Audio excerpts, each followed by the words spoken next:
Usually the magazine or ammo could be the problem in a case like this. But different mag, different ammo, same thing.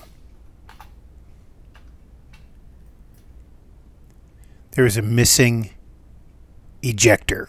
The extractor was working fine, grabbing onto the round, pulling it back, but it wasn't sliding over that piece of metal known as the ejector.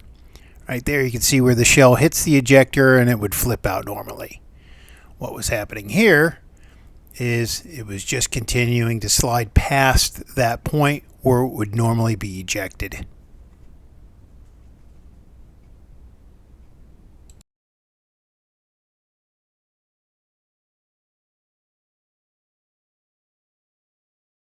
Parts easy enough to replace. That little pin and that oval sheet metal just lifts up a little bit and it unscrews the whole part.